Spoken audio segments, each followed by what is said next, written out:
Hey guys, and recently, Nintendo had their last Switch 1 era Direct less than a week before the Switch 2 Direct, and it seemed like they were definitely getting ready for the Switch 2 era, since the last announcement there was Nintendo Today, which I thought was very interesting.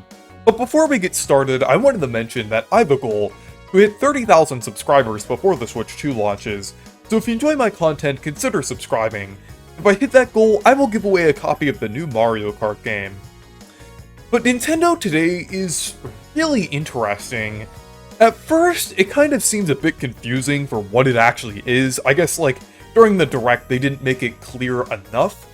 It's basically kind of like a replacement for Nintendo's Twitter and more. I'm sure Nintendo is still gonna post on their Twitter account, but this seems like a more efficient way to get their news, as you can get notifications directly from this app, and they also seem to be announcing things earlier than they do on other platforms. So I think this might be pretty useful in a lot of ways. And it seems like this app is kind of part of a thing that I've been discussing before, and that's Nintendo's initiative to basically have more quality of life apps and features and different things like that, or even hardware in Alarmo's case, not just for casual consumers, but also Nintendo's hardcore audience as well. It seems like some of the things that they've been doing are kind of catering to both audiences, I would say. Because in the past, a lot of Nintendo's quality of life things really only cater to, like, the casual audience, I would say, or kids and or parental controls and stuff like that. It really only seemed like they were kind of going down in that route, but I feel like now a lot of Nintendo's quality of life things are things that I would actually use. Maybe not Nintendo Music at the moment, because that app kind of has a problem with, like, drip feeding content, but something like Nintendo Today is actually really nice to have, especially since I don't have well, I don't use my Twitter account anymore. I moved over to Blue Sky and also use other apps as well, but I really like having all of the news here, and it's kind of nice having, like, all of the Nintendo news in one centralized location, because they don't just announce things here that they would announce on Twitter, but also things that they would show on the Nintendo Switch News app, or just random updates they would show on the Nintendo website, or things within games themselves. So this really is like an all-encompassing app for different games and things, because you can kind of, there's a toggle on this app where you could turn on certain games. Like, there's like a huge selection of certain games, like you could turn on like F-Zero 99, Smash Ultimate, even like Mario Run. It's crazy. There's like a lot of games here, like their mobile games, Twitch games, and different things like that.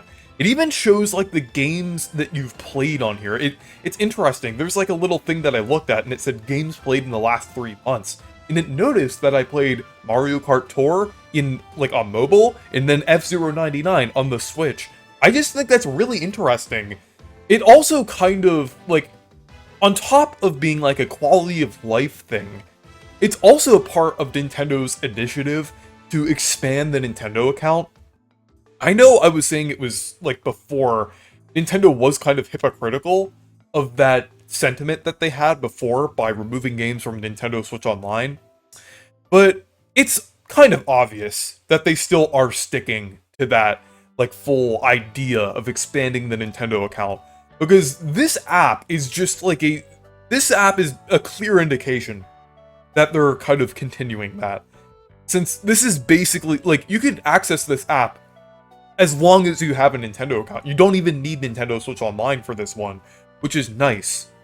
Another thing that I like about this app is the fact, like, I know I was mentioning before that it's nice to get announcements outside of Twitter, but it's also nice to have, like, a standalone Nintendo app that kind of shows you news and things. Like, one thing that I don't really like about this day and age of the internet is the fact that a lot of people only use about, like, a couple websites, like 2 or 3 websites, like YouTube, Twitter, Discord, like, just, like, there's really not that many apps and things that people use nowadays.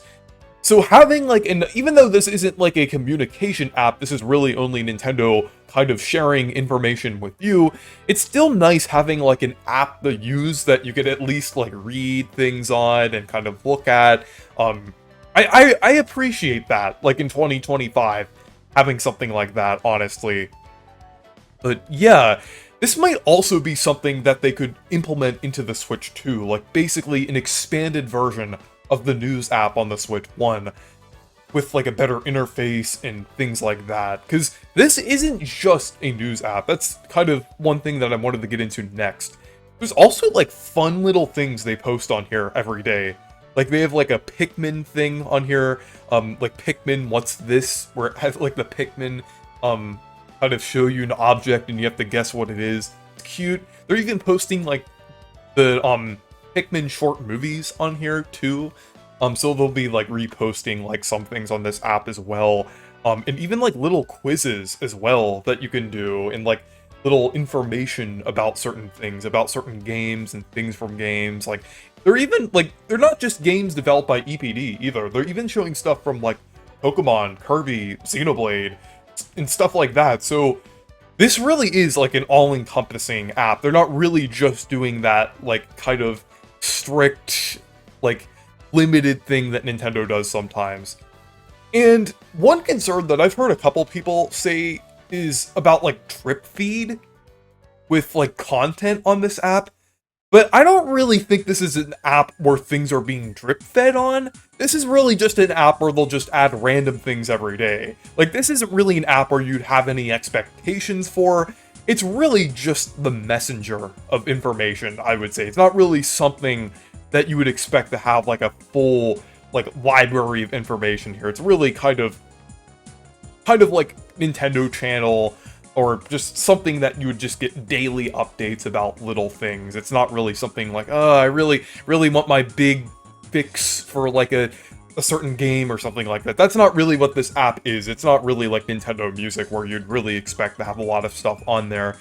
So I think the idea of Nintendo today is pretty cool, and it really shows that Nintendo's definitely connecting more to the consumer, both like casual gamers and hardcore gamers. I feel like Nintendo is kind of respecting that now, and it seems like they definitely want to be more in touch with the consumer than they were before. I just really appreciate that. Because, like, I feel like Nintendo has always been, like, good with announcing things. I mean, yeah, like, sometimes they can be weird, like doing the Twitter Direct thing, and sometimes not being clear about things. But I feel like the Nintendo Direct format is one of the few things in the gaming industry recently that Nintendo has really innovated on in terms of the internet and everything. I mean, I know Nintendo's always super innovative with their games, and their games are always amazing, but, well, except with a few exceptions. But I know they're always usually kind of like behind when it comes to things like voice chat or like connecting with people, like Discord integration and things like that. But Nintendo Directs have always been a way that Nintendo has been kind of like on top of things with the internet. That's like one way they've kind of innovative. They've been innovative in the gaming industry online, I would say. So this kind of seems like an extension of that. It really seems like they are definitely kind of building off of like a lot of the ideas that they had there, like getting information directly to you. I really liked how Miyamoto kind of did a tribute to Iwata in the Direct, where he did Iwata's hand motion for the Nintendo Direct. That was really nice. So they were really showing that this is kind of a continuation of the whole idea of Nintendo Directs, and is definitely a good thing to have this day and age. It's definitely great in general, like for getting notifications and things. So I think this app is a lot better than it seemed like it was going to be at first. But yeah, anyways, thank you guys for watching this video. Make sure to leave a like and subscribe for more, and make sure to check out my Discord server and Blue Sky if you want to. Stay perky!